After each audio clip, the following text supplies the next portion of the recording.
I'm back. I don't want to do editing. Anyway, um, so keto tea. We're gonna try this again. So keto tea and my super greens chocolate. I like to put them together. And we might as well do a shout out. I've already mixed it. Sorry, I already blended it. For some reason the first video stopped for no reason, and so we're back and we're gonna do it again. And I missed you all. It's been a long time. It's been like a week, I think. And shout out to my friend who has a new job, and I'm so excited for her. But I wanted to come visit her before she leaves. I just can't figure out how to get there because I'm not willing to fly and I am not willing to drive. Like anything longer than 10-hour drive is just kind of like too much for me. And then to have to drive through Texas is like I can't. I can't wrap my head around it because then I have to drive back. And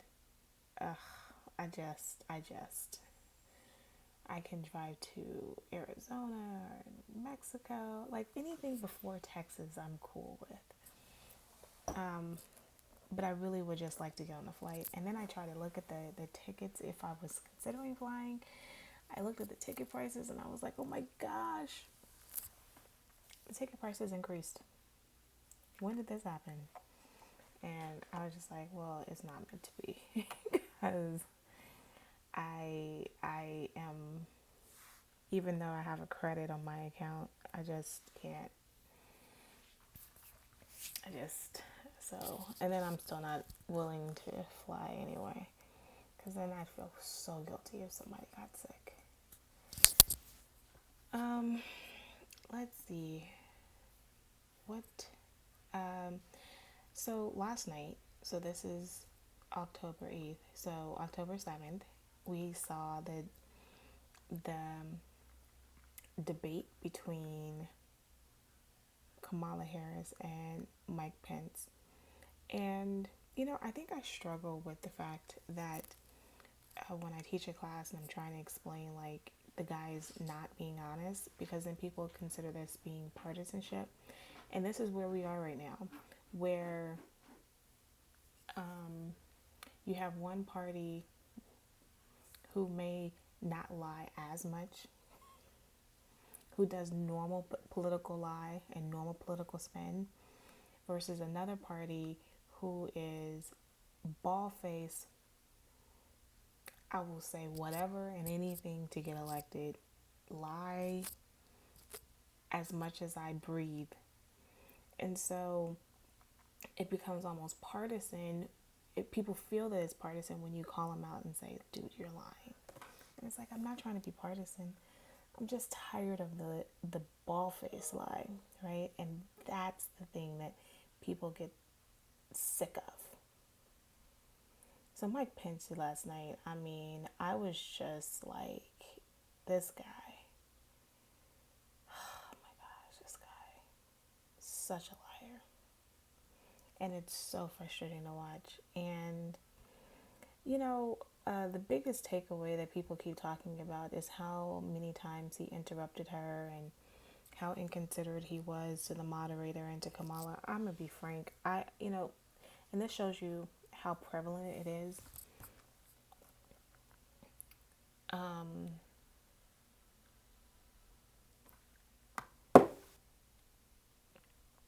That didn't bother me. It shows, and that tells you how that lets me know how conditioned I am to being poorly treated in professional settings. That the constant interruption, the constant, being talked over, the constant, like, it is something that you just get used to. And it's absolutely frustrating. I get it. And I even kind of didn't like the fact that it's like I have to say this in order for you to give me back permission for me to speak, and that annoys me. So I get it. I just was like, this is life as a woman. So it's kind of funny that people are kind of, oh my gosh, I can't believe, on both sides. Additionally, let me also add to this. I frankly,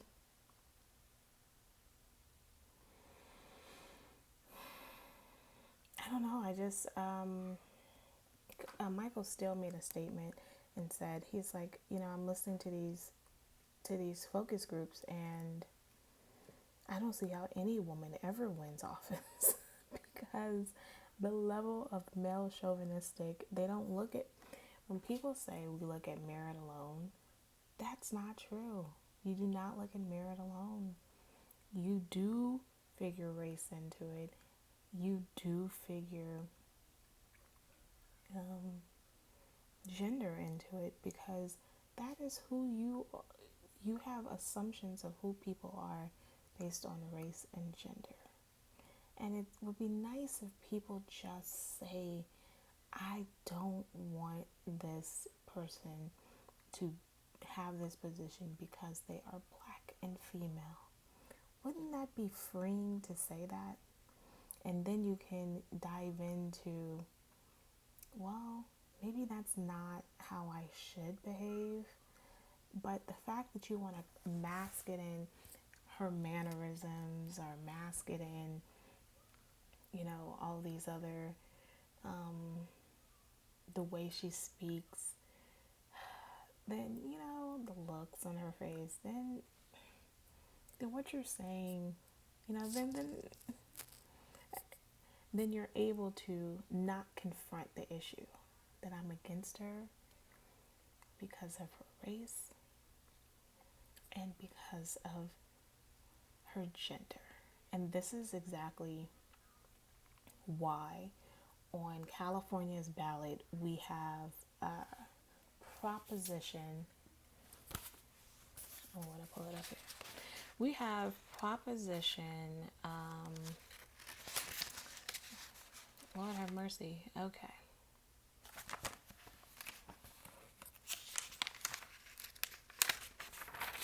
We have Proposition 16. And Proposition 16 allows diversity as a factor in public employment, education, contracting decisions, legislative, constitutional amendment. Here's the thing. Why is that back on the ballot? Is because when they repealed this 20 years ago, almost 30 years ago, when they repealed this, they said, we don't need it anymore. And after they repealed it, it was, no. I graduated from 99. So they repealed it in 98. So it's been 20 years ago. When they repealed this, instantly black enrollment dropped. Instantly, now we need all these task force to figure out, oh my gosh, why don't we have black professors? I kid you not, I was in a meeting last week and a woman was upset that she would not be teaching Latino literature, or that she was making an argument to keep teaching Latino literature because she said that she has spent so many years, 8 years, planning this class, designing the class, and it would be unfair if a new professor who just came in, who is Latino, there's only one full-time Latino, so we all know who she's talking about, who is not as qualified as me to be able to teach the class now of Latino literature. let me, and what's so amazing about that statement is this is the first Latino, male or female, who has been hired in the English department at this particular school in 20 years. If they would have hired a Latino before, then maybe he or she would have been able to develop the class too. So this white woman who does not speak the language, by the way, who is not Latino, feels that she is able to teach the class better than a Latino who studied it and who also speaks the language. Two Latino students. It's simply because she's older. I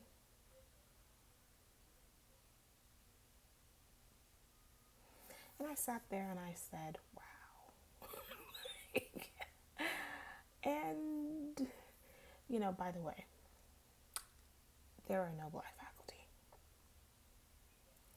I'm the only I am not the only part-time, but there's a few of us, but there are no full-time black faculty, so it is what it is. So the African American Lit class, and we have African American Lit, and we also have black cohorts, finally. And, I was denied teaching the black cohort for no reason.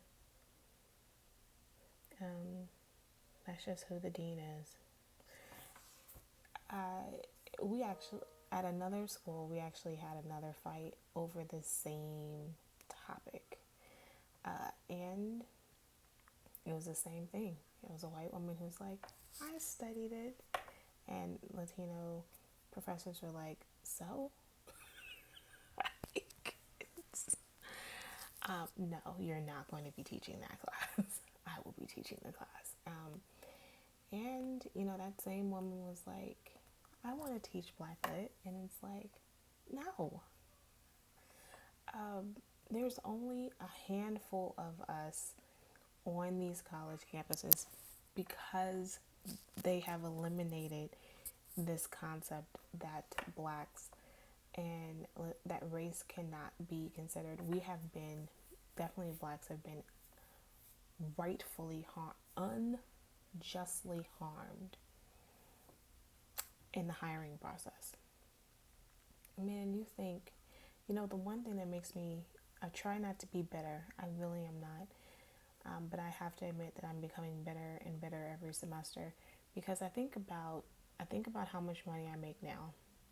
And I think about how much I would have made if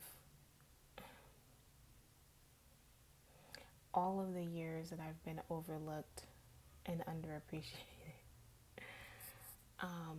And thinking about the deferred income that I've given up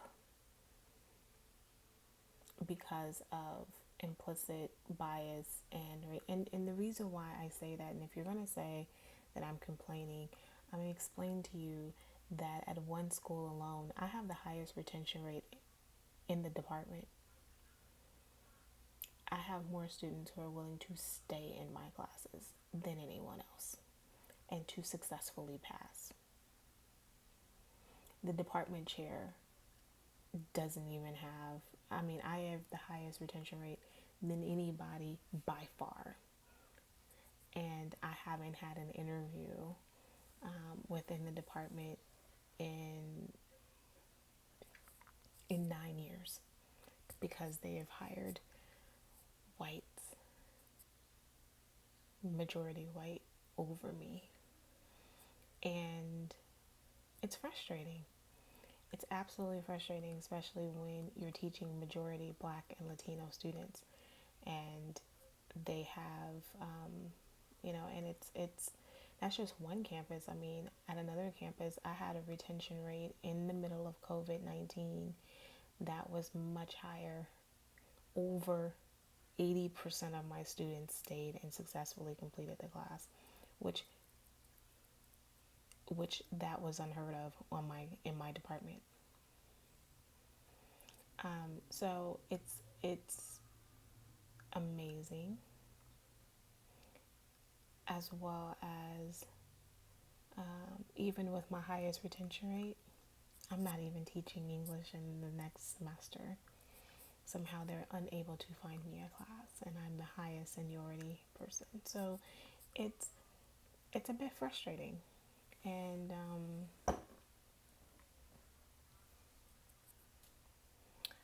yeah, it's a bit frustrating.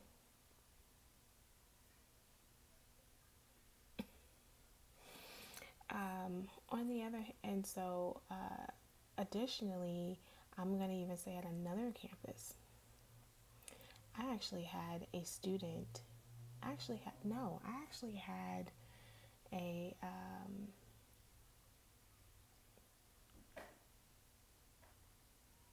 I actually had. I've been sitting in a few meetings, and a lot of these faculty members have been personally coming up to me because we're reading about how step one into being anti-racist is going up to people of color and asking for forgiveness. And I'm going to say that I'm beginning to hate these anti-racist books because in the last couple weeks, I've been having different white professors come up to me and say, "I am so sorry for what I've done to you." And most of these times, it's like, well, I don't quite remember. I have to pause and think. I thought we were moved on. It's been 9 years, and clearly you're still holding something that you've done to me or that you perceived that harmed me. And so then it makes me pause and think all of these different altercations that has been happening, that I've moved on. I thought we were good. I thought we were cool. Come to find out we're not good. We're not cool. Um, and and all of these people sit on hiring committees. They play a role in hiring. And that makes it even more frustrating to where I was talking to a colleague the other day. He's tenured, and he's like, "Elizabeth, it doesn't matter, because to be kind of close to be kind of cool with this one woman, it doesn't matter. She has no power." And it's like, that is your interpretation because you had a different journey in the hiring process than I have. You were able to become full time much quicker than I have. And you're a counselor. Counselors in higher education has a much easier time getting hired full time than teaching faculty, teaching only faculty. And you can see that. Look at the numbers. The counseling department is much more diverse, much, much, much more diverse than the teaching faculty. And so and it's like, but I have to work with these people and they hold grudges forever. How do I know? I've been the recipient of an apology tour, of a white woman's apology tour.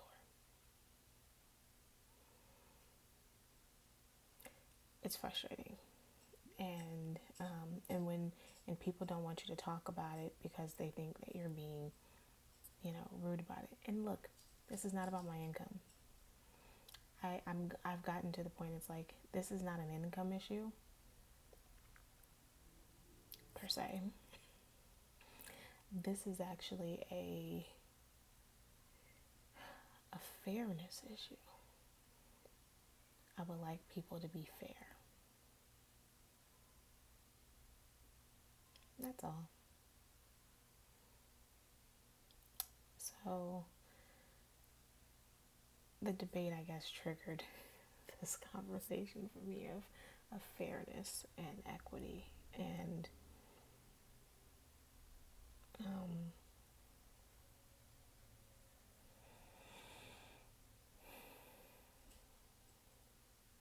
Yeah, and I think being trapped in this house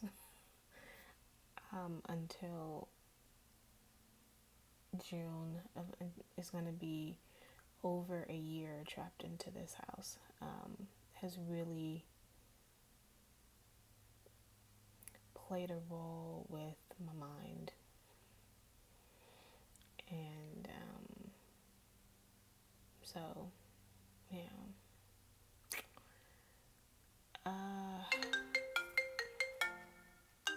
You all have a good day, and I'll see you soon.